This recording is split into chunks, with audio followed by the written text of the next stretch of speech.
questões. Então, hoje nós vamos tratar aqui, são 48, vamos tratar hoje do sétimo, do sétimo capítulo do livro Legado Roubado, de George James, e o título é O Currículo do Sistema de Mistério Egípcio.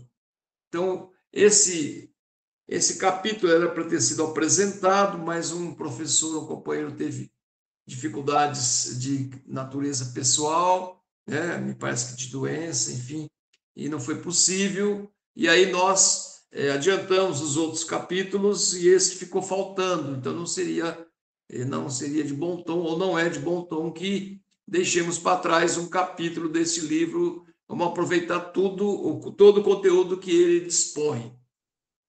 Ficou para mim e o professor Nazito fazermos esta apresentação. E nós dividimos exatamente da seguinte forma. Ele faria a parte inicial, que é a educação dos sacerdotes egípcios segundo suas ordens, e eu faria a parte que era a comparação do currículo do sistema egípcio de mistérios com as listas de livros atribuídas a Aristóteles. Evidentemente que no capítulo anterior, que no capítulo 6, esse debate também dos pensadores socrático, pré-socrático, Sócrates, Platão, e hoje mais especificamente Aristóteles, veio à tona para nós concluirmos este capítulo. Bom, a parte do Nazito, evidentemente que ele vai chegar, ele informou aqui que está para entrar na sala de debate. Olha, estou falando e ele chegou. Olha só que coisa tranquila. Nazito, tudo bem com você? Opa, tudo bem, meu caro Aldo? Boa noite. Você já pode. Eu estava começando, mas pode retornar você, porque eu faço depois. Tá bom? Pode ser? Sim. Deixa eu abrir abrir a minha câmera. Tá bom, porque tem a ver, a minha segunda parte tem a ver com a sua. Boa noite. Boa noite, Claudinha. Bem. Deixa eu só pegar aqui Nazito é um companheiro extremamente preparado para esse debate, assim como os demais colegas que participaram aqui da exposição. Ele vai fazer essa parte do capítulo 7, o currículo do sistema de mistério egípcio. Então, eu passo já para o professor, uns 10, 15 minutinhos, e aí depois eu faço a minha parte complementar e nós abriremos a palavra, então, para as pessoas que queiram participar, e certamente vamos ter participação. Nazito, é contigo, meu irmão. Ok, Aldo, boa noite. Boa noite a todas, todos e todes. Então, eu vou tentar ser breve, né? Ser sucinto, para não ultrapassar tanto o nosso tempo. Embora o texto, né, o texto nos permite tratar de uma questão, né, de um assunto, de um conteúdo filosófico, teológico, metafísico, físico, assim, de uma forma muito profunda, né? Muito profunda. Mas, claro que não há tempo suficiente para isso, e também eu não, claro, né, eu também não estou com todas essas informações, todos esses conteúdos para poder passar para vocês. Mas, olha só, o capítulo, né, o capítulo 7, como o Aldo já apresentou, está falando, trata especificamente sobre o currículo do sistema de mistério egípcio. E nesse capítulo, não é? Nesse capítulo, o autor, o George James, apresenta o currículo dos sacerdotes. Ele fala sobre a formação dos sacerdotes inicialmente, não é? Em duas primeiras partes, não é, tratando da educação dos sacerdotes egípcios segundo suas ordens, e depois a educação dos sacerdotes egípcios, que ele dividiu em 3 categorias.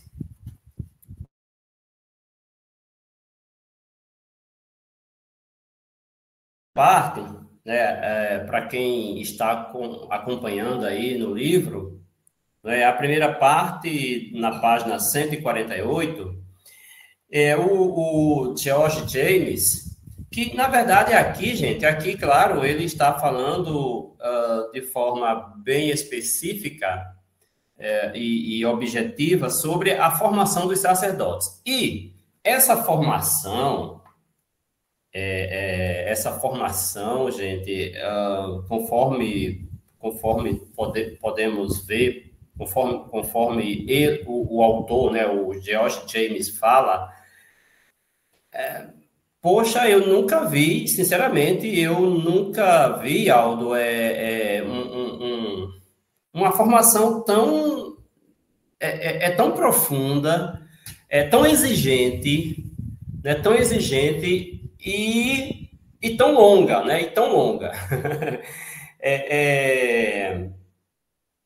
Bom, e uma outra questão, claro, eu vou ainda procurar detalhar um pouco, né, sobre essa formação sobre a qual fala o James, mas eu gostaria de chamar atenção para o seguinte, né, para nos atentarmos para o fato de que o James não fala por ele mesmo, não é? Ele não fala daquilo que ele tem vontade de falar. Bom, certamente ele teve vontade de escrever o livro, não é? Todo autor de um livro tem a sua intenção, não é, ao escrever o livro, né? Que, aliás, isso faz parte de uma metodologia, né? De uma metodologia que foi formulada nos anos 50 e 60, chamado de contextualismo linguístico. E, assim, os autores, eles têm uma intenção, né, ao escrever o livro. Bom, a intenção do James, não obviamente, foi mostrar, de fato, os elementos, né, um pouco, claro, os elementos humanos e não humanos que ele pôde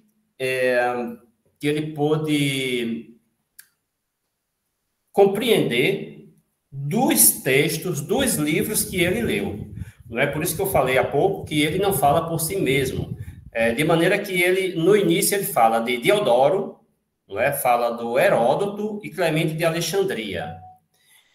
E, claro, Heródoto, não é? Heródoto é um dos maiores historiadores gregos, não é? Ele, Estrabão, que são citados, inclusive, né?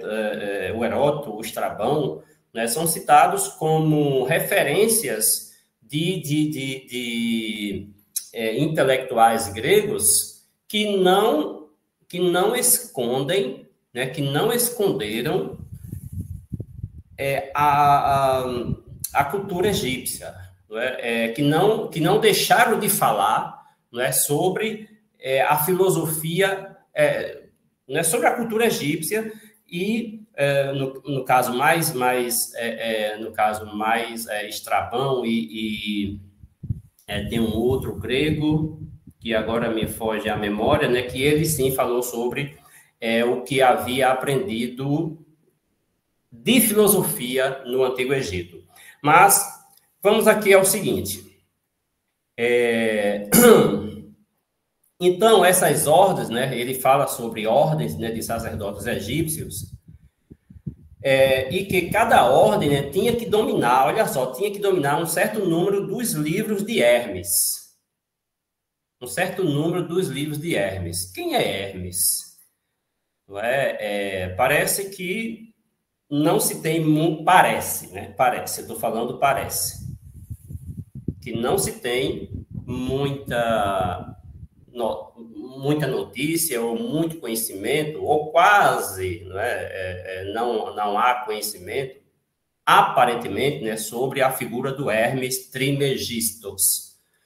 E é importante, é interessante, né, assim, falar sobre o Hermes Trismegistus, porque ele aparece, de fato, né, como uma figura central, né, um sujeito que, de acordo com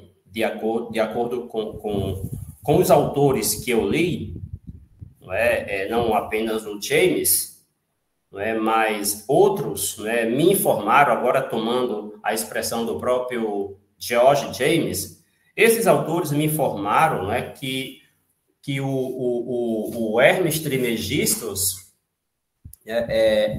o Hermes Trismegistus, ele provavelmente, né, deve ter existido há mais de 2.500 anos antes de Cristo. E colocam ele também como contemporâneo, contemporâneo, né, de uma figura bíblica, né? Como é que ele... Deixa eu ver aqui. Agora me fugiu essa figura. É o Abraão.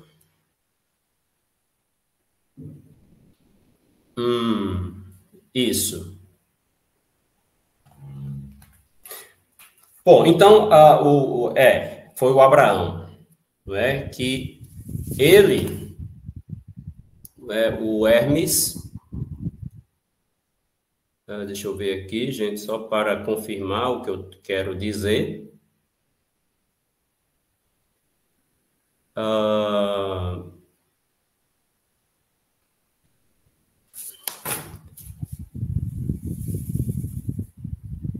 Isso. Bom, o Hermes Trismegisto, né, que teria, né, que ele, inclusive, é considerado por alguns autores, ele é considerado uma figura lendária. Mas autores como, por exemplo, eu estou aqui com um artigo,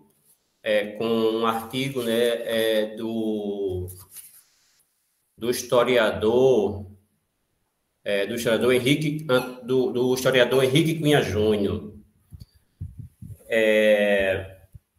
Então, o Henrique Cunha Júnior, né, que é professor titular da Universidade Federal do Ceará e é também professor do programa de pós-graduação da Federal da Bahia, né, da UFBA, ele escreveu um artigo, no qual ele explica a existência da figura, né, do Hermes Trismegistus. E o Cunha Júnior, o Cunha Júnior falou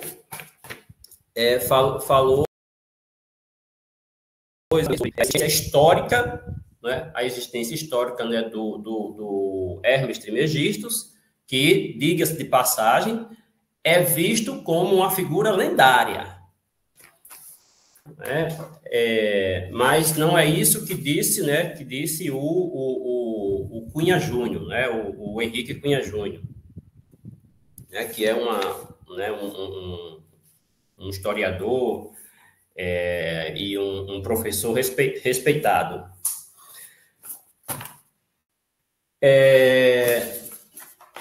Deixa eu ver aqui. Bom, e além disso, né, mas assim, para ser mais direto, né, o Hermes Trismegistus, agora eu perdi aqui, né, o Hermes Trismegistus deixou seu pensamento registrado, não é? E sobre ainda a figura lendária, né, sobre a qual se fala acerca dele, atribuem ele, né, ao deus Thoth. E essa atribuição, não é uma atribuição que podemos dizer interessante. Não é por quê? Porque Thoth, na mitologia egípcia, é o deus do conhecimento, é o deus da escrita, é o deus das ciências. E aí se fala, né, fazem, né, essa relação, né, essa relação com o Hermes Trismegistus. E foi o Hermes, né, que escreveu três obras conhecidas, não é? São elas a Tábua de Esmeralda,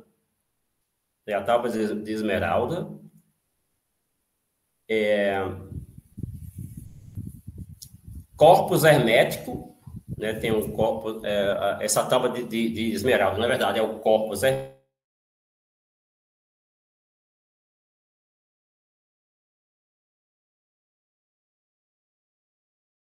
E o Caibalion, o Caibalion que eu tenho aqui comigo, não é, também é atribuído ao Hermes Trismegistus. Bom, eu não vou detalhar, né, assim, o conteúdo de cada uma dessas obras, né? Eu estou expondo para vocês saberem, né, entenderem que o James fez o James cita, não é, o Hermes Trismegistus, não é, na verdade, falando que os sacerdotes egípcios precisavam dominar os 42 livros do Hermes Trismegistus. Aí ele fala também sobre de que Clemente, né, o Clemente de Alexandria, descreveu uma procissão dos sacerdotes, chamando-as por sua ordem, declarando suas qualificações. Passando, então, eu não vou também detalhar a formação, ou melhor, não vou detalhar como foi a procissão, né, como era a procissão, melhor dizendo, não é, conforme o James fala aqui no livro, não é, que ele fala, né, ele descreve como era organizada essas procissões, que inclusive ele também cita que nela, né, os sacerdotes deviam, né, ele devia saber de cor 2 dos livros de Hermes, né, 2 dos livros de Hermes. E aí ele fala também, né, do horóscopo, né, que os sacerdotes tinham também conhecimento, claro, da astrologia, né, tinham conhecimento de um também instrumento chamado horologium, né, que é era o conhecido relógio do sol. E ele, no final, ele disse que ele precisava conhecer 4 dos livros de Hermes que tratam de astrologia. Bem, na página 149, né, nós vemos aqui no primeiro parágrafo, já no final desse primeiro parágrafo, o James dizer o seguinte: os livros de Hermes são 42 em número e são absolutamente necessários. 36 deles devem ser conhecidos pelas ordens que precedem e contêm toda a filosofia dos egípcios. Então, vejam, esses livros, esses livros eram de suma importância, os 36, mas não somente os 36, que continha a filosofia dos egípcios, mas também os 6, para completar os 42, os 6 livros devem ser conhecidos pela ordem dos Pastafori. de que trata esses livros? Do que trata esses livros? Esses livros tratam da medicina, né? Tratam da medicina. Em outras palavras,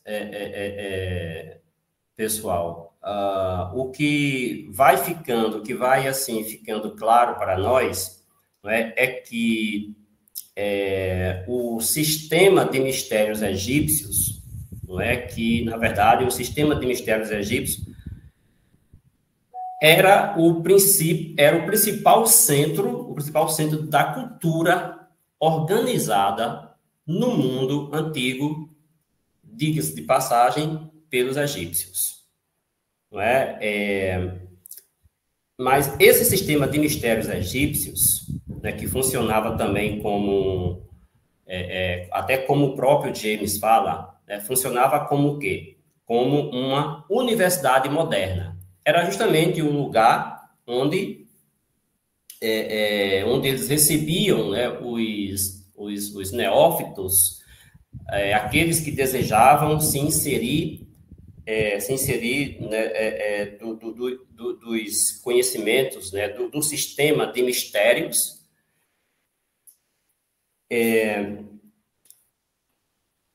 E, portanto, não é? Há uma relação, há uma atribuição, não é, de que esse sistema de mistérios egípcio, que inclusive o James detalha melhor sobre eles no capítulo 3, né? No capítulo 3 é onde o James fala e explica de forma assim mais profunda, né, eu diria, acerca da teoria egípcia da salvação ou sistema de mistérios egípcios, não é? E, na verdade, não é, como eu estava falando aqui, não é, como eu citei aqui, lá no capítulo 7, no capítulo 7, como eu citei, os livros, né, os livros que contêm os 42 livros de Hermes, né, os 42 livros de Hermes, em que 36 contém a filosofia dos egípcios e 6 contém conhecimentos de medicina. Não é? Agora, não é assim qualquer coisa, não era qualquer conhecimento, eram conhecimentos de fato que faziam todo sentido para curar doenças, até porque ele fala também nos 6 livros de medicina. Ele fala também em doenças masculinas e femininas, não é? Ele fala em anatomia, ele fala em drogas e ele fala também em instrumentos. E esses livros, né, de Hermes, os 42 livros, eram bastante conhecidos no mundo antigo. Não é? Clemente de Alexandria, não é, foi um dos que teve acesso, né, a esses livros, né, do Hermes. E por essa e outras razões, principalmente por essa, né, pelo fato de ter o conhecimento da filosofia e da medicina, ou seja, nós estamos entendendo, não é, que o sistema de mistério. Aí eu volto para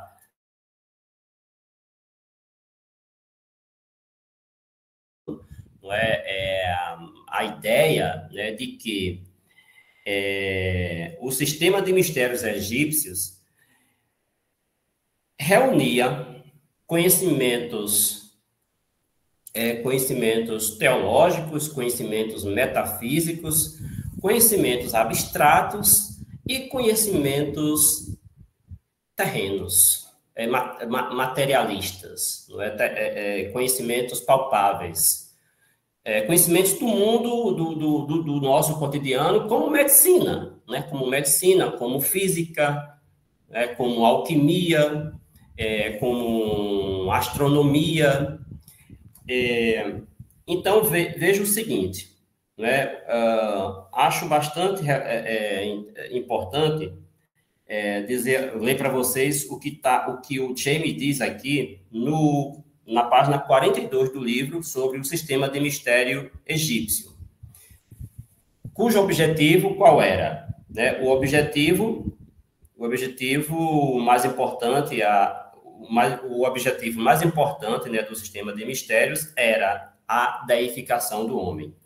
Né? Portanto, se fazemos a pergunta, em que consiste o sistema de mistérios egípcio? Né? O sistema de mistério egípcio consiste na teoria egípcia da salvação, ou no que ele chamou de sistema de mistério, não é que eu falei agora, mas o que é essa teoria, né, da salvação, o que significa, como entendemos, como podemos entender, né, se isso é possível, não é? E sei que é possível, tá? Em que consiste a teoria egípcia da salvação? Simples, não é? O seu objetivo mais importante era a deificação do homem. Então, olha só, a deificação do homem. Em outras palavras, a divinização, não é? Parece algo impossível, né, para nós saber, entender como um ser humano, conseguia se deificar, conseguia se divinizar. Bom, parece algo impossível, mas não é não. Não é não. Por que eu estou dizendo assim de forma aparentemente tão simples que não é impossível? Bom, primeiro eu preciso lembrar de um filósofo egípcio chamado Imhotep. Imhotep, né, que viveu exatamente, né, nesse período aí de 2.500 anos antes de Cristo, né, em torno desse período, Imhotep, depois que morreu, foi cultuado, né, foi cultuado como um deus. Por quê? Não é? Porque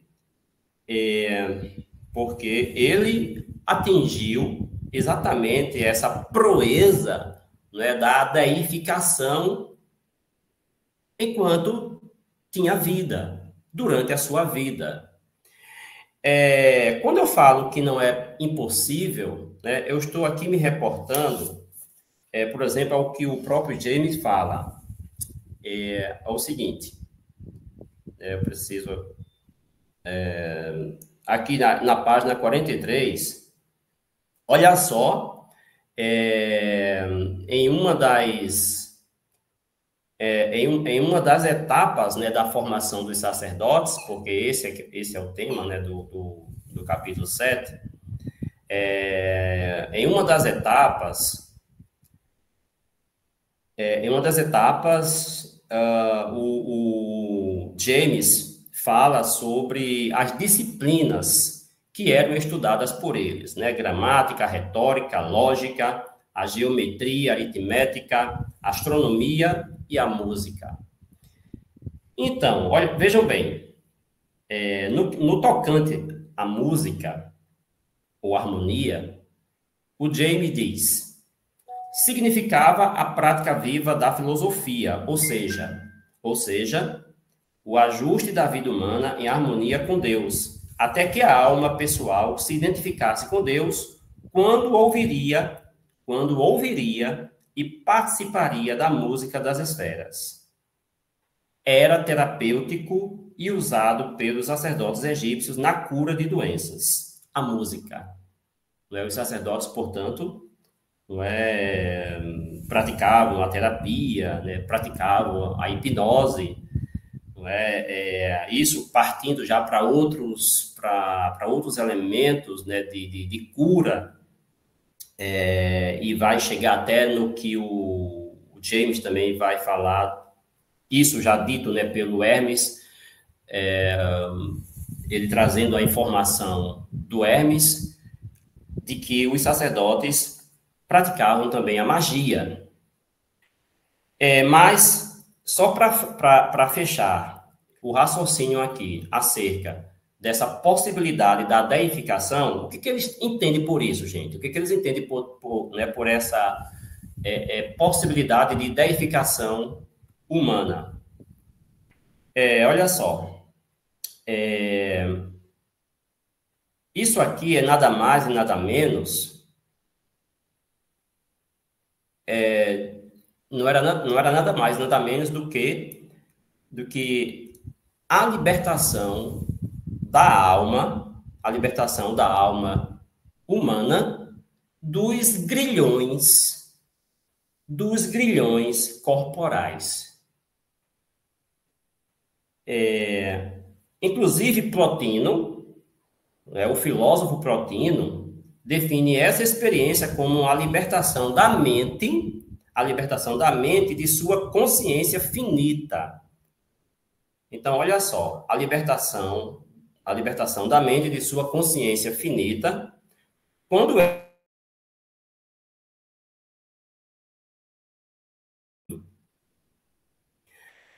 essa liberação, ainda em Plotino, não foi apenas a liberdade da alma dos impedimentos corporais, mas também da roda da reencarnação ou renascimento. Mas, trocando em miúdos,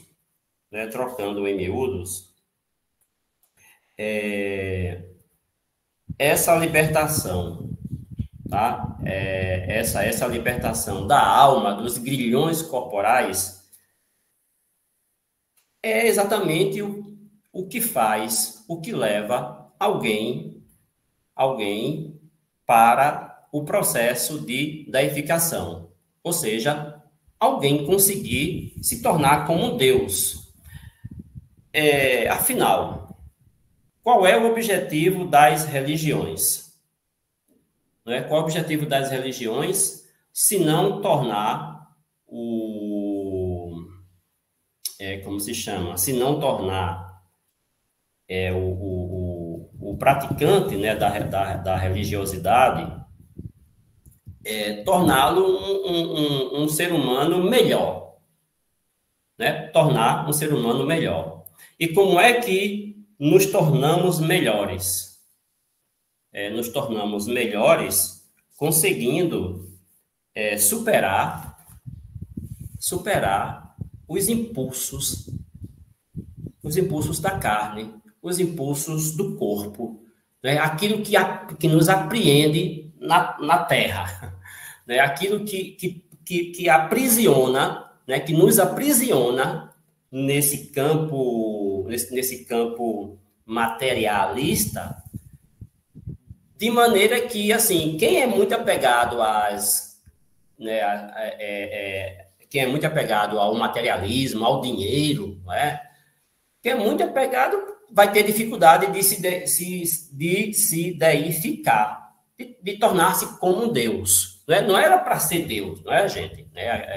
A ideia não era fazer do sujeito não, vai ser um Deus. Ainda que, claro, ainda que no caso do Imhotep, o Imhotep foi tão autêntico sobre essa questão que ele, quando morreu, passou a ser visto como um Deus, né? O filósofo egípcio Imhotep. Bom, para terminar minha parte aqui, que eu já passei bastante,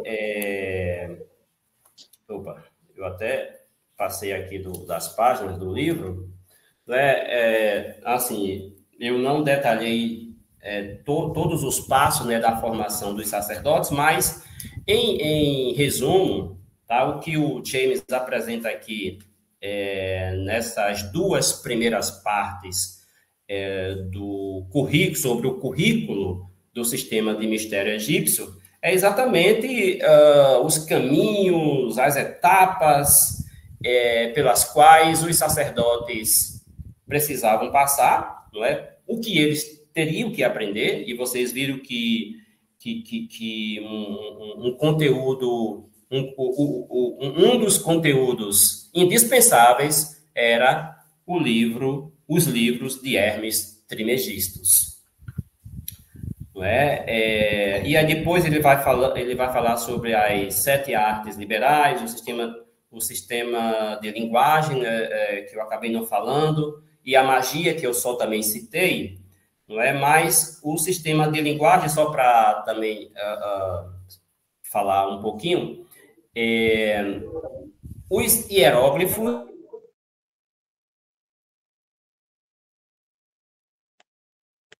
sabemos, não é? Os hieróglifos eram a escrita egípcia, mas ela foi dividida em 3 partes, não é? Que o James aqui fala sobre a escrita demótica. Qual era a escrita demótica, hieroglífica? Era aquela que era conhecida como popular, né? A mais popular, certamente a mais conhecida. E depois a escrita hierática. A escrita hierática era aquela que só os sacerdotes dominavam. Só os sacerdotes dominavam a escrita hieroglífica hierática, além dos hieróglifos propriamente dito. Portanto, tudo isso era domínio, né, domínio dos sacerdotes.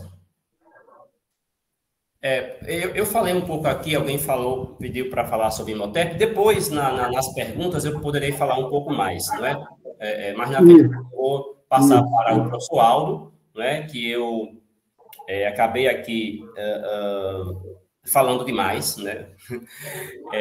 Peço desculpas, Aldo. Não é? Fica agora para você. Não, tranquilo, tranquilo. É só exatamente isso, para qualquer pergunta, considerando, e o façamos logo após a exposição, tá bem? Então, gente, se puder anotar aí para mim, ajudar aí uns 15 minutinhos, porque senão não vai dar tempo de pessoas fazerem perguntas.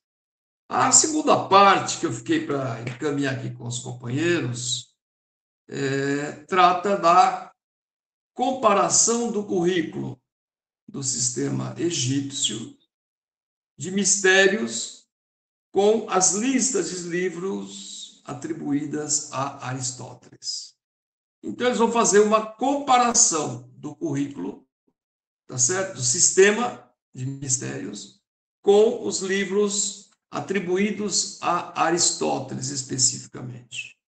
Aí eles vão fazer isso em relação ao currículo, vão fazer em relação às ciências secretas, à ordem social e fundamentalmente, também eles vão trabalhar a questão da lista de livros de Aristóteles, preparada por ele mesmo, tá certo? Então, veja, em relação ao currículo do sistema de mistério, consiste nos seguintes assuntos. Aí ele vai levantar, né, o primeiro, as 7 artes liberais que formaram treinamento básico para todos os iniciantes, os neófitos, e incluíam gramática, aritmética, retórica e dialética, ou seja, o quadrívio ou quadrivium, que era a forma correta de falar. O que significa quadrívio em latim, quadrívio? É 4 vias, caminho, ou seja, 4 caminhos, que era o conjunto das matérias aritmética, geometria, astronomia, música, ensinadas, né, pelo currículo que já estava, digamos assim, definido já na sua formação nessa comparação do currículo dos mistérios. A geometria, a astronomia e a música era mais do trivium, ou seja, esses 3 caminhos que orientavam, que compunham o conteúdo formativo daquele povo e daquelas condições. Isso perdurou por muito tempo depois na formação, inclusive até mesmo na Idade Média, a influência era grande desses conteúdos neste formato. Aí depois nós vamos ter a ciência dos 42 livros de Hermes, nós vamos ter o cantor ou Odos, que deve conhecer 2 livros de Hermes que tratavam a música. Depois eles vão falar do horóscopo, que eles estão falando aqui do sistema de mistério. Os hieróglifos,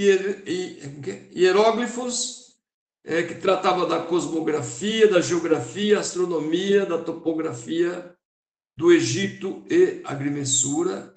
E aí eles continuam, basicamente, como já foi falado aqui pelo professor Nazito, né?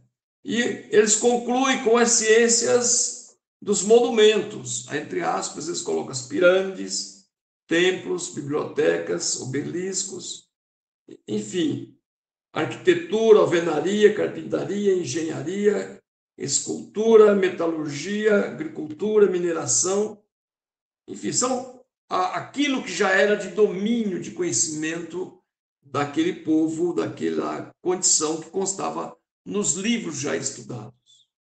Do ponto de vista das ciências secretas, elas estavam vinculadas aos simbolismos numéricos, aos simbolismos geométricos, à magia, o livro dos mortos, mitos e parábolas. Ou seja, você tem, então, aqui todo um processo de domínio de um conhecimento que ele era, de certa forma, graduado. Alguns iniciantes tinham acesso a determinadas leituras de livros e esse elemento dessa formação graduada, eles tinham todo um processo de conhecimento organizado, sistematizado, que fazia parte deste currículo de sistema. Do ponto de vista da ordem social e sua proteção, olha só o que ele vai dizer aqui na página 153. Os sacerdotes do Egito também eram advogados, juízes, funcionários do governo, homens de negócios, marinheiros e capitães. Portanto, eles devem ter tido treinamento ou ter sido treinados na economia, na cívica, no direito, no governo, na estatística, recenseamento, na navegação, construção naval, ciência militar, fabricação de carros e criação de cavalos. Enfim, então você percebe que esse acúmulo de conhecimento já existia naquele momento. Observe também que as 7 artes liberais, da qual já mencionamos, o quadrivium e o trivium, originam-se dos mistérios egípcios.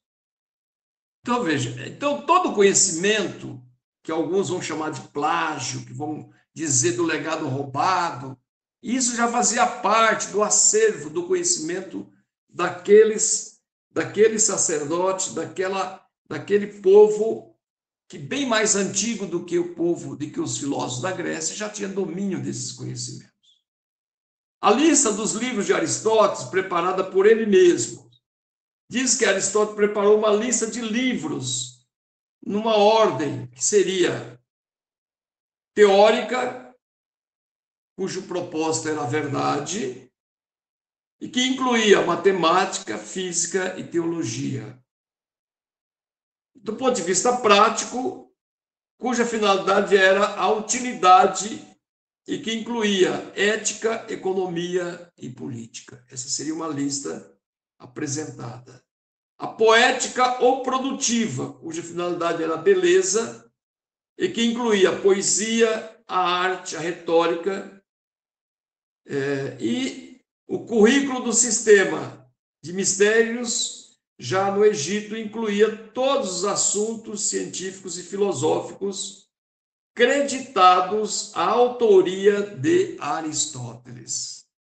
Então, o James, ele vem aqui desconstruindo todo esse processo de apropriação indevida pelos gregos, aqui particularmente por Aristóteles, e ele vai desenvolvendo o seu conhecimento com citações bibliográficas.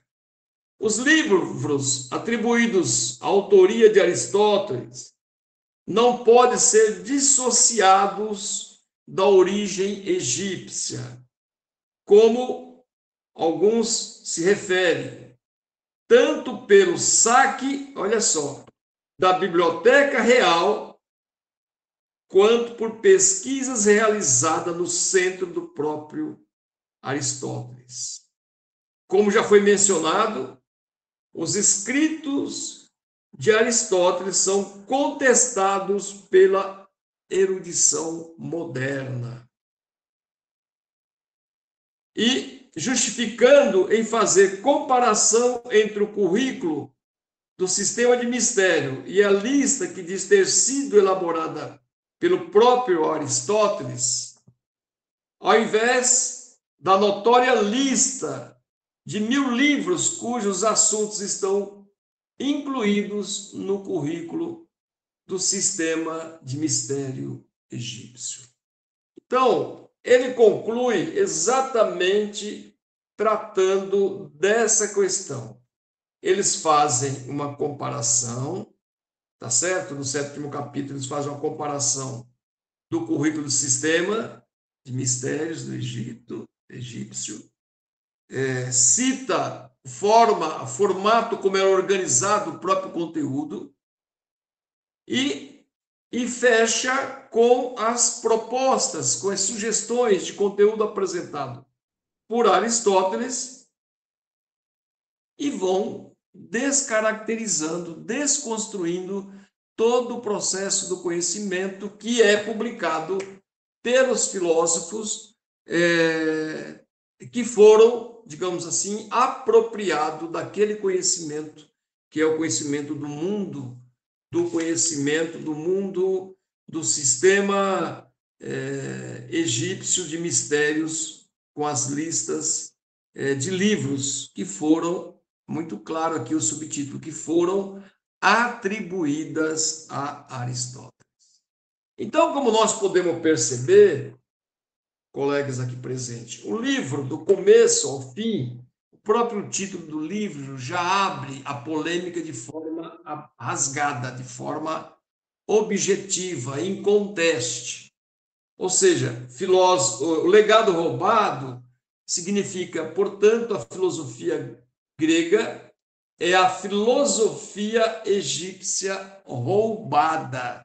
Ele não mede as palavras, né? Porque também não precisa medir as palavras, mas ele trata isso com toda a seriedade e provocação filosófica necessária neste debate. Para concluir, eu quero também trazer algumas falas de alguns colegas e também de alguns teóricos para a gente ter a dimensão do que é que nós estamos conversando aqui. Nós estamos conversando de uma parte do nosso planeta, de um espaço geográfico da África, onde ele não é nada mais, nada menos, como diz Nazito, do que o berço da humanidade. O berço da humanidade. Porque, veja, eu gosto muito dessa passagem, e depois eu direi quem é o autor, que diz o seguinte: está falando dos seres humanos, somos os últimos a chegar, entramos na cena, ou seja, entramos na vida humana do planeta, quando já havia transcorrido 99,98% da história do universo. Agora, presta atenção, há 3,8 bilhões de anos, nossos antepassados eram micróbios nas fendas profundas dos oceanos. Há meio bilhão de anos éramos peixes. Há 235 milhões de anos éramos dinossauros. Há 150 milhões de anos éramos pássaros. Há 10 milhões de anos éramos primatas pulando alegremente de galho em galho nas savanas africanas. Veja só que fantástico. E há 1 milhão de anos eram já plenamente humanos tentando domesticar o fogo. Há 100 mil anos enterrávamos com rituais e flores dos nossos mortos, e há 40 mil anos já nos comunicávamos com linguagem, né? E há 10 mil anos fazíamos as primeiras plantações e domesticávamos cachorros e galinhas. Esse é um texto do teólogo e filósofo Leonardo Boff, que vale a pena. Então, tem toda uma descrição e uma narrativa aonde ele vai cronologicamente colocando esse processo evolutivo humano. Então, nós estamos falando exatamente de uma relação de um lugar geográfico que tem a primazia de ser ali o berço do desenvolvimento humano, portanto, o berço do processo civilizatório. Então, esse ponto eu julgo como extremamente importante, porque nós não estamos falando de uma disputa local, de ontem, de um mês atrás, de 1954, quando foi publicado o livro. Nós estamos fazendo um resgate de um processo histórico fundamental. No livro do Molefe Assange, que é Kemet, Afrocentricidade e Conhecimento, ele vai dizer o seguinte: o que os filósofos europeus entendem por humanismo? Com poucas exceções, talvez o termo signifique apenas expandir a ideia para outros europeus ou admitir outros povos na consciência histórica da Europa. Atualmente, a visão eurocêntrica exclusiva está sendo desafiada por povos ao redor do mundo que finalmente conquistaram seus próprios espaços. Há uma crítica crescente à hegemonia e dominação. Ninguém mais aceita ser escravizado. Os ex-escravos utilizam todos os meios possíveis para manter sua revolta contra a opressão. E com essa revolta, superam tanto a própria vitimização quanto a opressão.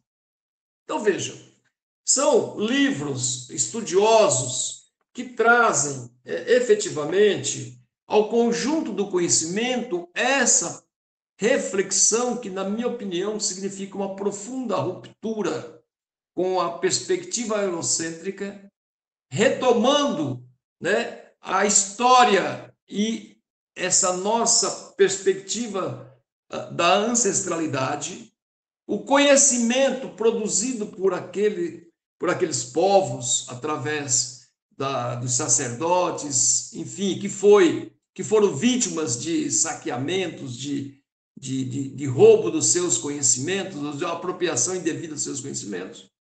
Esse debate é um debate que está na ordem do dia e que, na minha opinião, provocou fortemente, pelo menos para mim, viu, gente? Eu estou dizendo, não estou falando dos outros, estou falando para mim. Provocou fortemente, digamos assim, uma polêmica, levantou conhecimentos e paradigmas do ponto de vista filosófico, histórico, geográfico, sociológico, antropológico, enfim, que efetivamente eu sinto uma mudança profunda e uma necessidade urgente de aprofundar esse conhecimento. Eu queria também citar para vocês, para concluir, porque já falei demais também, citar para vocês de que seria importante vocês também se apropriarem de uma fábula, que é a fábula que eu me dou muito bem com o pessoal da teologia da libertação. Eu não tenho nenhuma expectativa muito com a igreja, mas esse segmento é um segmento que, digamos assim, somos aliados no processo de libertação do nosso povo.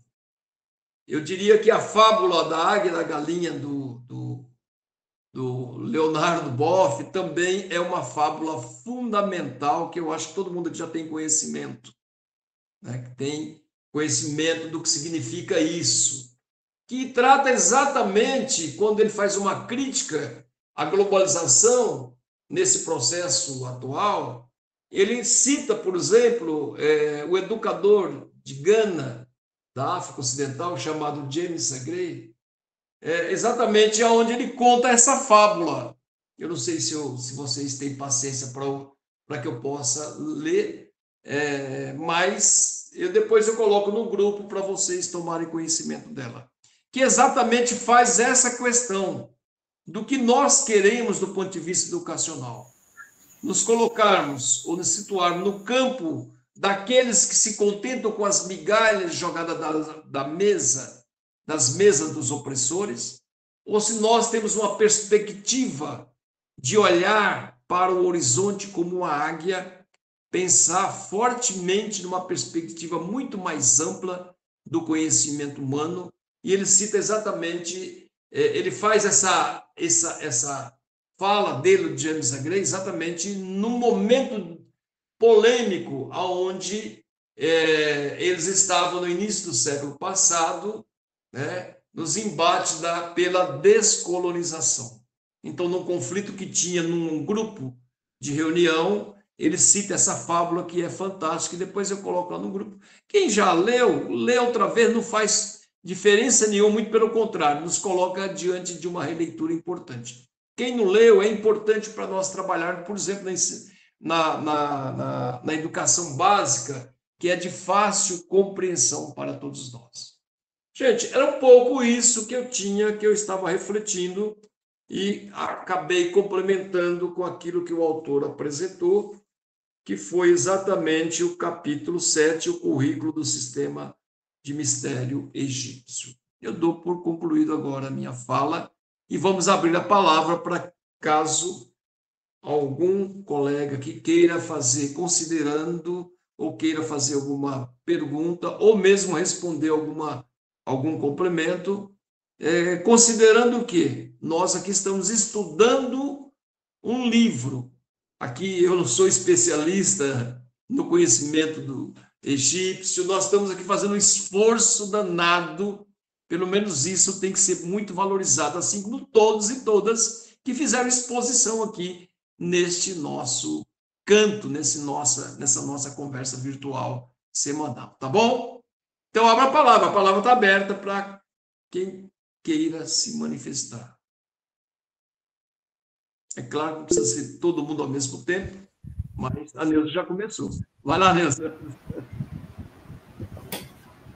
Neuza que está ilhada, viu, gente? Então, se acontecer algum probleminha, porque ela está lá.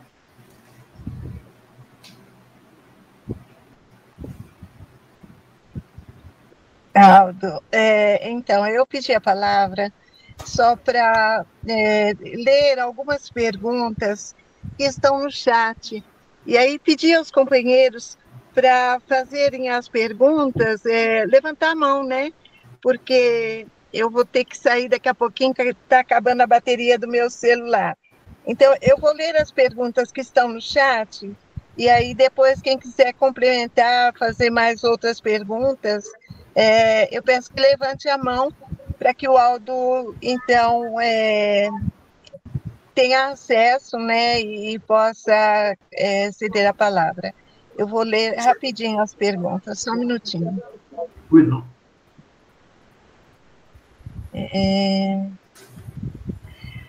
O Manuel Alves Oliveira, ele pediu ao professor Nazito fale um pouco mais sobre Imhotep, visto que quando lemos ou ouvimos sobre África, ele é citado muito. O Manuel volta à pergunta, ele pergunta o seguinte: qual a relação entre o quadrívero e a encruzilhada? Depois ele pergunta novamente: apresenta-se para nós as ciências exatas e jurídicas predominantemente, além, obviamente, dos quadríveros. Se possível, nos fale sobre. O legado entre o sistema de mistério egípcio versus Aristóteles é bem visível, entre parênteses, escutado, legado roubado como desconstruir o que nos foi repassado ideologicamente.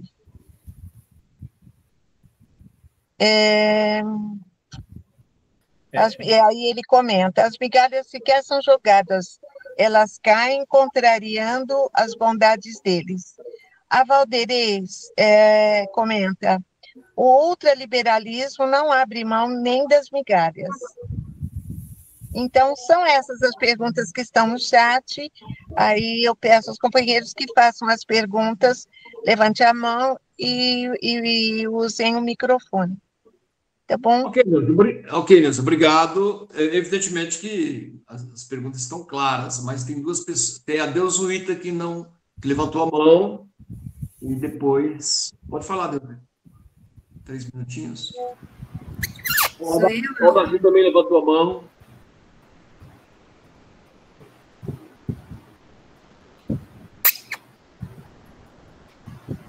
Sou eu, Aldo? Isso, você, por favor. Ah, tá. Olha, na verdade, eu quero fazer aqui uma exposição de um parágrafo da página 85, que eu achei assim bem relevante. Afinal, todo esse capítulo é relevante. É o segundo parágrafo aí da página 85. Mas eu fiz aqui um resumo. Eu achei interessante dizer o seguinte: tratando-se sobre os sacerdotes egípcios, diz-se que eles exerceram o controle sobre a natureza. O livro egípcio dos mortos é um livro de fórmulas e instruções mágicas, destinado a dirigir a alma que partiu. Era um livro de oração dos sistemas de mistérios do Egito. E o sacerdote egípcio recebeu treinamento em condição pós-mortem e os métodos de sua verificação. Então, eu pergunto, faço um questionamento, uma questão de esclarecimento de pergunta, para nós. A questão do embalsamento dos corpos, né, que nós conhecemos pela história egípcia, dos faraós, aqueles que tinham poder aquisitivo bem mais alto, e seu embalsamento, e enterrados em túmulos construídos em pirâmides, que são em fórmulas de triângulo, né? E não é uma fórmula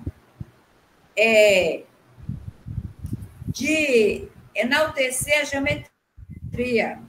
Aliás, seria uma fórmula de enaltecer a geometria matemática, e como conhecimentos especiais do sagrado, aí eu me retomo aqui a ideia de Pitágoras, conhecido na filosofia clássica ocidental como um sábio, um matemático, e que a matemática para ele era considerado um conhecimento especial. Então, teria essa relação, então, ficaria mais claro se essa relação da matemática apresentada na filosofia ocidental por Pitágoras com esses símbolos, né, onde expressava guardar os corpos dos sacerdotes, não, dos faraós, né, considerados personagens importantes. Seria essa relação que eu quis fazer aqui nessa minha fala.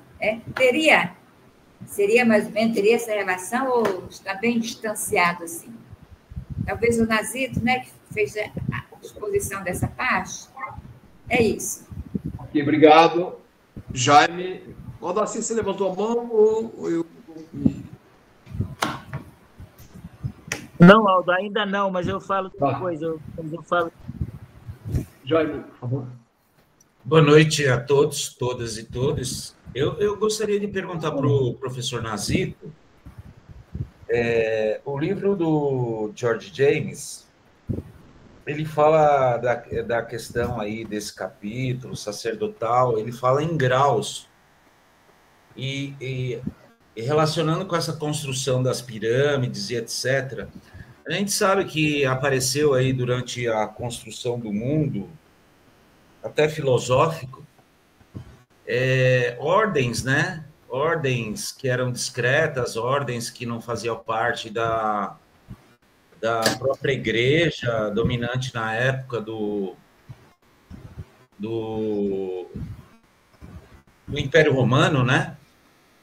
E como é que você vê isso daí?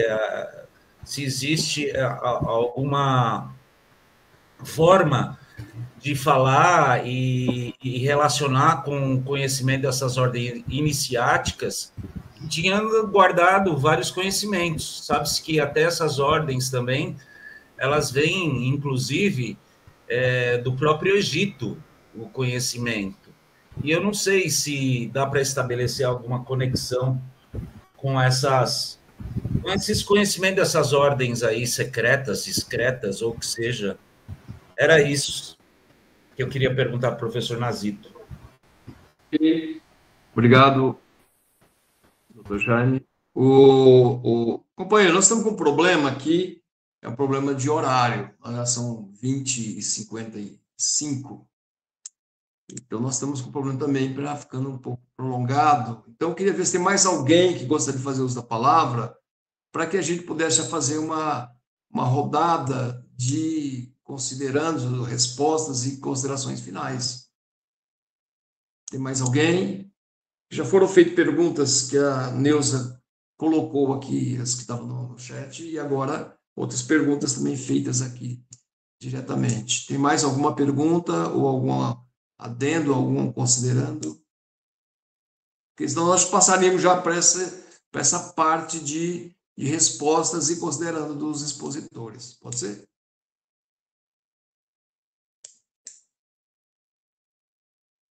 Pode ser? Então, estou entendendo que sim. Tá Creio bom? que sim, Aldo. Aí a gente fala no final, a gente vai... Oh, meu Deus. Não, mas para a fala com os expositores, precisa ser agora, porque eles já vão depois para as considerações finais, além de falar, já para as considerações finais, entendeu? Nós podemos, porque depois não dá nem para fazer nenhuma proposta de encaminhamento, que já estão quase 21 horas, 1h30. Pode tocar, é mais para finalzinho mesmo, para a gente ver como a gente vai fazer. Não, mas aí já é outra, já é fora dessa pauta aqui. Beleza, bacana. Então, vamos lá, então. O professor Nazito. Só uma palavrinha, considerando aí, que é rapidinho. Não, é só para falar do trivium e do quadrivium. Pois não. Que ele foi um sistema interessante, né? Que foi longevo, passou pela Grécia, passou por Roma, entrou na Idade Média, na Igreja, e chegou ainda aqui ao Brasil colônia. Os jesuítas que vieram para cá trouxeram esse sistema de ensino e educação, não é? Acrescentado apenas a dialética, que era uma forma também que era muito comum, ainda na Idade Média, na formação dos padres. Não é? Então, chegou aqui no Brasil, trazido pelos jesuítas, e levou muito tempo sendo ensinado aqui no Brasil, né? Sendo base da formação das primeiras escolas e assim por diante. Só isso. Se quiser conversar mais, pode falar. Que ótimo. Belo registro, viu, Abel? Importante registro. Vamos lá, então. O Nazito, contigo, uns 10 minutinhos, dá para a gente fazer comentário naquilo e depois já as suas considerações finais, tudo bem? Ok. Todos me escutam? Estou me escutando. Ok. Bom, então, as perguntas foram boas, né? Boas perguntas, de fato. Então, né, perguntas para neófitos como nós, não é, Aldo? Mas vamos lá. O Imhotep, não é? Considerando a pergunta de Valderei, se não me engano, o Imhotep, de fato, é considerado uma figura lendária, mas é bom sempre dizer que quem toca, né, no ponto, no conceito, né, de mito, né, de lenda, quando se fala em Hermes Trismegistus, quando se fala em Imhotep, são pessoas, né, do comando aí do eurocentrismo, né? São intelectuais voltados mais ao ao eurocentrismo do que, né, ao afrocentrismo, que é o nosso caso. Né? Penso que aqui, né, eu imagino que quase todos aqui certamente têm essa tendência. Mas vamos lá.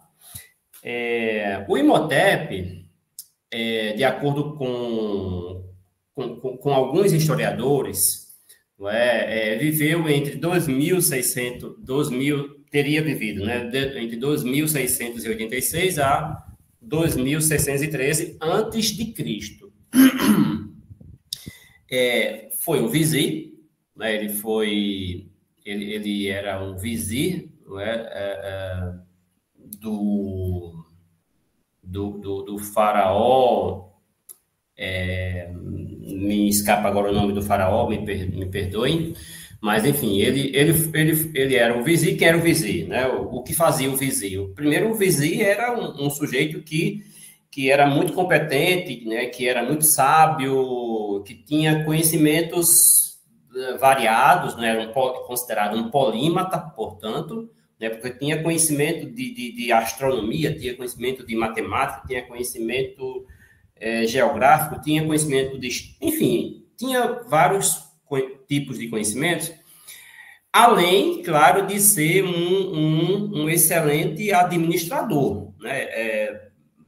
Praticamente quem administrava a cidade, né, a cidade faraônica, não era o faraó, era o vizir que dizia, olha, é assim, assim, assim, assim, enfim, né, era ele quem conduzia, né, essa administração, a questão das finanças, né, por isso que precisava ser um cara que conhecia matemática. Então, o Imhotep, né, era esse sujeito, né, não escreveu nada, não foi praticamente, isso, né, a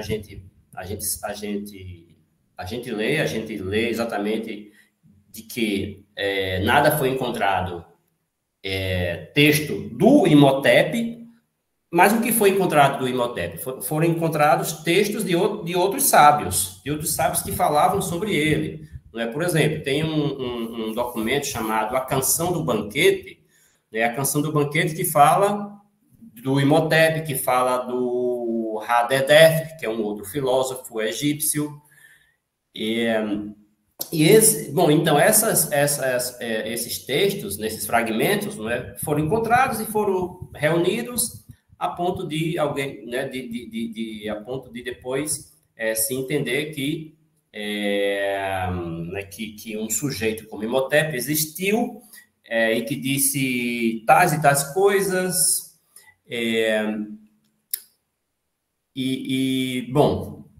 Sim, aí foi, além, né, daquela história que eu falei durante a minha fala, de que ele teria sido considerado como um deus, não é? Mas como um deus, e foi cultuado, né?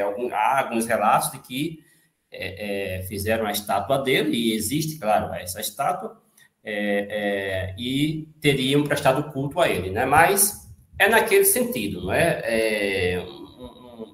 Aquela questão da filosofia egípcia, né, do sistema de mistérios egípcios, levar, conduzir o sujeito, né, o aprendiz, a ser uma pessoa melhor, no sentido mesmo, né, da ética humana, não é? De não ser aquela pessoa presa à matéria, né, à materialidade, mas ser aquela pessoa que se sente bem, né, que não se incomoda com as questões materiais. Bom, vamos para outra pergunta, né, para dar tempo.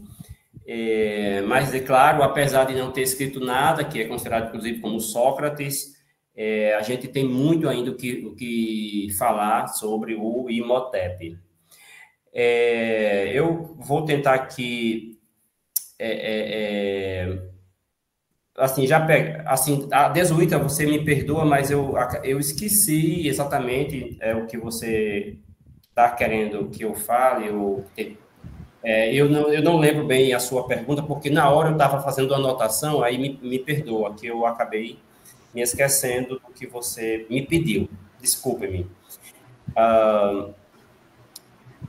A pergunta do Jaime, né, eu até coloquei aí no chat, não sei se ele me respondeu, deixa eu ver, acho que ele respondeu. Né, a própria construção da igreja em conflito com a filosofia, em paralelo com ordens secretas, iniciáticas, com bases de conhecimento no Egito, passando filosoficamente com mais concretude no pós-renascimento. Pois é, Jaime. Penso que você está aí colocando aí no sentido de se há uma relação dos mistérios egípcios, não é? De toda aquela questão das ordens, né, sacerdotais, não é? Das ordens, da formação dos sacerdotes. Só pegar aqui. Sobre a formação dos sacerdotes, suas ordens, os princípios, se existe relação com isso. Eu creio, né, inclusive o Aldo falou sobre isso também, eu creio que sim, né, Jaime, que tem uma forte relação, inclusive as vestes dos sacerdotes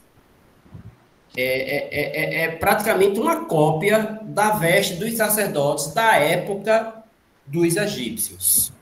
Não é? Eu vi isso, acho que foi aqui mesmo no livro dos James, ou foi em outro livro, não é, que me remeteu a essa lembrança agora, tá, de que até as vestes dos sacerdotes, não só a veste, né, não só a questão da aparência, mas o que eles, principalmente o compromisso com o conhecimento, não é? E essa questão dos mistérios, não é, que assim no momento eu não vou aqui descrever os mistérios, não é, porque primeiro porque eu não me aprofundei, né, nesses mistérios, mas os mistérios não significa que o conhecimento seja fechado, embora o sistema hermético, né, passa essa noção, né, de fechamento, né, de algo que não deve ser aberto para o... Na verdade, na época era mesmo, né? Os egípcios, de fato, tinham essa prática, né? Os sacerdotes, de fato, eles não repassavam conhecimento para todo mundo. E tanto que, para realmente conhecer, para obter conhecimentos, os conhecimentos profundos que eles tinham, tanto sobre questões metafísicas, questões teológicas, como questões científicas, né, relacionadas à astronomia, relacionada à medicina, como vocês viram aí, né, eles tinham os sacerdotes tinham esses conhecimentos, né, de medicina também. Então, trata-se de conhecimento científico, de conhecimento filosófico, sim, não é? Filosófico, sim, não é? Essa ideia, né, de superar, né, de superar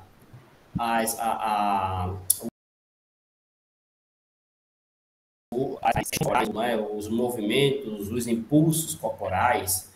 É uma questão que realmente remete a essa teoria, né, de entender que existe algo maior e a mente poder ter esse controle sobre o corpo. Isso é uma filosofia, é uma prática filosófica, né? Não tenho dúvida disso. E por aí vai, meu caro Jaime, eu acredito que sim, né? Que, inclusive, né, a fala do Abel, agora há pouco, né, assim, também responde bem essa questão, não é? O Abel colocou muito bem, não é? Assim, aquelas reuniões, a organização, né, do trivium, do quadrivium, que eu me lembro de ter estudado isso somente quando eu estava estudando filosofia medieval, né? E eu pensava que essa organização das matérias teriam sido os medievais, mas olha só, os egípcios. E aí os gregos pegaram isso, né? Aristóteles pegou isso. Os gregos copiaram, né? Portanto, o James tem toda a razão, gente. O James tem toda a razão.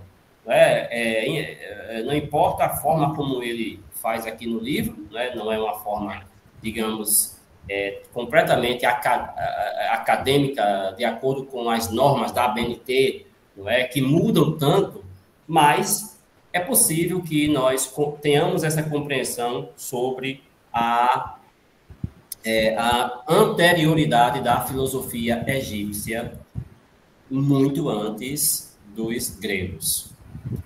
Eu acho que eu fico por aqui, me perdoe os demais. Alguém falou sobre os graus, acho que foi o próprio, não sei se foi Jaime, sobre... Bom, não sei se eu respondi, Jaime. Espero ter respondido a sua pergunta. Já pedi perdão a Deusoíta, que eu não anotei a pergunta dela. Desculpe-me, Deusoíta. É com você agora, meu caro Aldo. Você pode responder. Eu acho que a Deusoíta talvez queira repor rapidamente.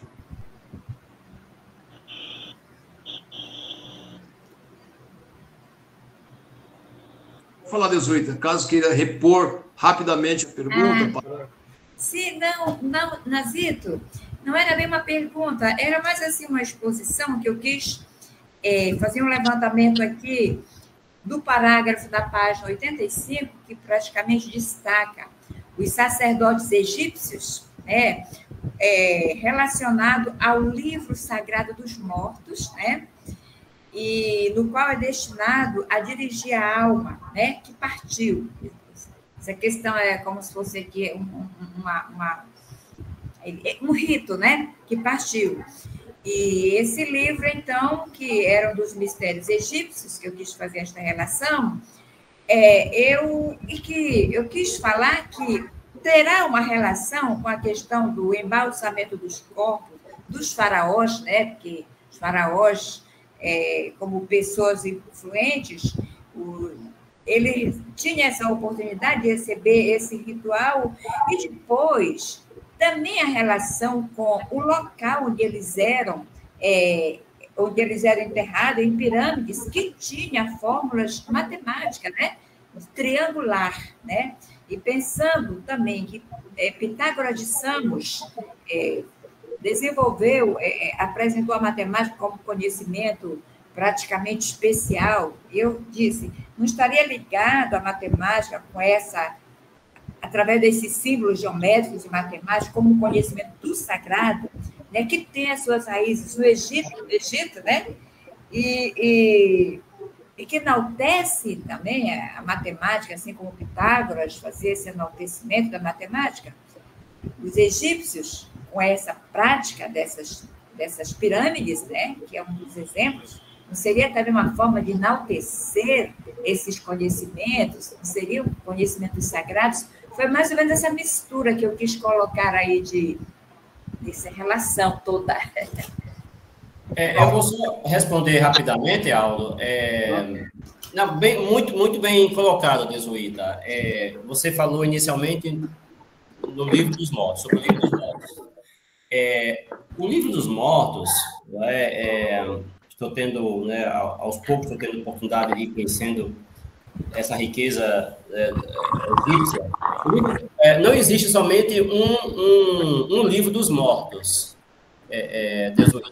Existe, eu não sei ainda quantos são os livros dos mortos, né? Até porque existem aqueles os mais conhecidos, né? O livro do escriba Ane, por exemplo, é um dos mais conhecidos. Mas que quando morria um faraó, né, cada faraó que morria, ali era escrito, né, diversas questões sobre o faraó, né, sobre enfim, sobre a vida terrena dele e sobre a vida pós-morte. Mas, em resumo, o que eu posso assim te passar para todos que estão aqui, que no livro dos mortos, né, existe questões filosóficas relacionadas ao nosso passado, ao nosso presente e ao nosso futuro. Existem questões nesse sentido, tá, de responder exatamente a essas grandes questões da humanidade, de onde quem sou eu? Quem sou eu? De onde eu vim? Para onde vou? Não é? Nós encontramos essas perguntas, não é? Lá no Livro dos Mortos. Mas eu só não posso precisar em qual Livro dos Mortos, não é? Porque, como eu disse, existe mais de um Livro dos Mortos. Apenas se fala daqueles mais conhecidos. Mas a questão da matemática, não é? As precisões, né, que eles tinham, inclusive, assim, a questão matemática, a questão jurídica, né, que alguém já falou aqui, não é? O julgamento, né, do coração de um faraó, ou de quem quer que fosse, não é? De um vizir, não é? Claro que geralmente eram de pessoas da alta sociedade, não é? Era assim. Mas a questão é que eles faziam assim uma discussão, desenvolveram uma discussão jurídica, né? Em torno da ética, de um faraó, de maneira que eles se falava que se pegava o coração do faraó, colocava na balança de Maat, a deusa Maat, né, que é a deusa da verdade, a deusa da justiça e a deusa da harmonia. Se colocava o coração de Maat, ou melhor, o coração do faraó, numa balança, num prato, e a pena de Maat no outro. O coração do faraó deveria pesar igual ao peso da pena de Maat. Se pesasse igual, significava dizer que o faraó foi muito bom, foi coerente, foi ético, foi moral, né? Foi gente boa. E aí ele estava livre para o paraíso. Se não, aí a história seria outra. É mais ou menos isso, tá? Para... isso que eu me lembro, que eu estou me lembrando agora sobre o Livro dos Mortos, mas tudo que você falou faz sentido, sim, Desuíta. É isso. E obrigado, Nazito, pela contribuição. Olha, as perguntas, quase todas foram respondidas aqui pelo nosso companheiro aqui, o Nazito. O Nazito está fazendo o doutorado dele exatamente em Maat, não é isso? Então, é um companheiro que já tem profundo conhecimento e seguramente vai aprofundá-los ainda mais para que possamos fazer outros debates ainda com mais profundidade, além dos que nós já estamos fazendo. Mas eu queria dizer que quando eu fiz referência ao problema das migalhas que caem da mesa dos poderosos, eu não estou dando uma opinião pessoal. Eu coloquei esse debate, essa discussão, dentro de um contexto de uma fábula que eu não li porque demora um pouco, mas é dentro do contexto desta fábula. Tá claro? O contexto da fábula termina, eu disse que foi o James A. Gray, né, de Gana, e ele diz o seguinte: povos da África e do Brasil.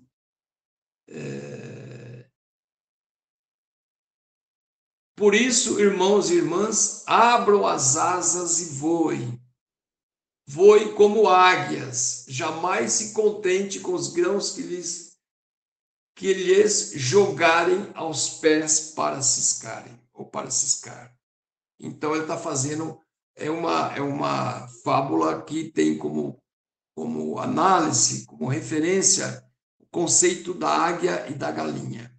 Tá certo? A galinha fica no universo que é próprio dela, que se contenta com, né, os milhos que jogam para ela ciscar. Então, não é uma caracterização governamental, se a burguesia distribui ou não distribui, enfim, não é isso que eu quis dizer. Tem uma fábula que depois vocês, por favor, façam leitura e complemente o conhecimento, porque acho que vai ajudar bastante. Eu quero também dizer que foi uma pergunta, não entendi direito, sobre a questão se é uma diferenciação ideológica, só ideologicamente. Eu queria dizer que, pelo estudo do livro, e não só por estudo desse livro, mas também outros livros, eu tenho a impressão que não é apenas uma diferenciação ideológica, tem uma diferenciação de conteúdo efetivo em base à pesquisa, em base científica. Enquanto o George James estava, digamos assim, isolado na sua publicação de 1954, que é esse livro, então nós não tínhamos conhecimento, era um pouco, esse debate era restrito a camadas, a setores, a um círculo pequeno que tinha acesso, tanto é que eu fiz filosofia e nunca ouvi falar desse livro, Legado Roubado. Comento com meus colegas de filosofia também, para eles é um choque. Sábado eu tive no seminário, a Deus Uita, inclusive, antes de começarmos, que eles estavam conversando, um seminário que foi aqui em São Paulo, o Sindicato de Jornalistas, e ao final, eu falei, olha, eu vou apresentar os livrinhos, os livretos que nós estamos lendo, e citei esse do Legado Roubado, né? A filosofia grega e a filosofia egípcia roubada, e também esse do Molefe e Assante, que é Kemet, afrocentricidade e conhecimento, que vale a pena ler muito, é de um conteúdo fantástico, né? Gente, eu estou começando agora a leitura desses livros com esse viés a partir do eixo da filosofia africana, tá certo? E sou, como diz o Nazito, eu sou um neófito nesse debate. Eu estou aqui ávido por conhecimento e quero conhecer mais. Então, a importância desse núcleo é exatamente esta importância, que é despertar nas pessoas essa forma de conhecimento, este conteúdo novo para mim, pode ter gente aqui que já domina isso há muito tempo, e certamente tem, mas para mim é um conteúdo que eu vejo sentido. Eu não acho que é uma coisa, só uma fundamentação do ponto de vista ideológico. Ao ponto que, para finalizar, o que diz o próprio Molefe? Ele coloca aspas. Quando George James escreveu O Legado Roubado em 1954, eu sempre estou relendo isso aqui porque é fundamental. Ele não tinha consciência de que seu pequeno livro se tornaria uma das peças de literatura mais ameaçadoras.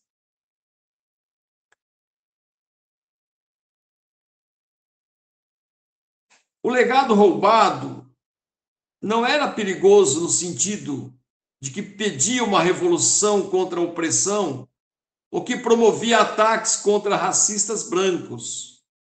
O que distinguiu a obra de George James foi o fato de ter atingido a jugular das noções ocidentais de superioridade dos brancos e, portanto, James pode não ter sabido que seu trabalho teria o impacto que teve sobre o mundo, mas ele sabia que era necessário esclarecer a história antiga da filosofia, que para nós, nessa linha do tempo da história antiga da filosofia, é outra coisa, né? Então, ele coloca isso com muita propriedade, e quem não leu, como se trata do último encontro nosso sobre esse livro, e quem não leu, vamos ler sem preconceito, vamos ler para que a gente possa entender e aprofundar o debate neste e em outras obras que também já foram citadas aqui pela professora Sônia e outros professores, professor Manuel e outros companheiros e companheiras que participaram desses debates. Então, dito isso, essa parte nossa do livro nós consideramos encerrada, porque nós não temos a pretensão de esgotar o debate do conteúdo geral dessa polêmica. Nós não temos a pretensão de esgotar com essa leitura muito rápida, sintética, mas sim despertar o debate para o aprofundamento dessa leitura. Eu queria, então, concluir essa atividade. A Neuza não está mais aqui, porque está lá, digamos assim, numa situação com dificuldades, porque a chuva foi muito forte na nossa região do ABC, e que, portanto, nós achamos extremamente importante esse debate. Essa semana, possivelmente, nós vamos fazer uma reunião da coordenação do núcleo para poder buscar encaminhar algumas propostas apresentadas aqui. Foram apresentadas propostas de produção de conteúdo do ponto de vista didático, porque nós vemos uma contradição. Os livros didáticos hoje não trazem essa reflexão. Então, é cruel para a gente. Agora, eu estou dando aula, por exemplo, no cursinho preparatório para o Enem de Filosofia, e eu vou lá, eu tenho que dar o conteúdo que vai cair no Enem ou no vestibular, mas, assim, praticamente falando, né, de tudo que nós ouvimos aqui. Então, é um drama isso. Então, essa preocupação de produzir material de conteúdo didático para os alunos da escola que nós lecionamos. E também, acho que o professor Manuel, na última reunião, no nosso último encontro, ele propôs a realização de um seminário virtual, se eu entendi bem, para que possamos também, com essa preocupação de fomentar o debate em relação a essas questões. Mas, assim, eu queria fazer uma sugestão para que possamos dar como concluso esse nosso livro, pelo menos por enquanto, que talvez as pessoas que participaram desse debate poderiam escrever, digamos assim, 1 ou 2 laudas no máximo, uma espécie de síntese do que entendeu desse debate, e nós pegaríamos essas escritas e postaríamos, por exemplo, no site da Aprofib, para servir de material para já ir, digamos assim, divulgando, dando capilaridade a esse debate. Teríamos condições de fazer isso? Quem já tem material produzido, por favor, sobre esse tema relacionado com esse livro, já pode nos enviar.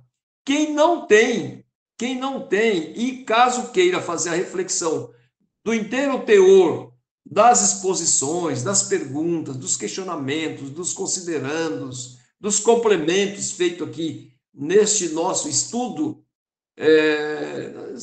os companheiros e as companheiras que concordarem, nós acho que seria uma boa medida, digamos assim, para iniciarmos esse debate de produção, de um ensaio de produção de material, de troca de material, ou centralizado no site para viabilizar, digamos assim, um espaço de procura e de pesquisa. Pode ser esse encaminhamento final aqui, durante a semana nós vamos avisar a reunião da coordenação do núcleo para que possamos pensar o próximo livro, como fazer. Pode ser esse encaminhamento, gente?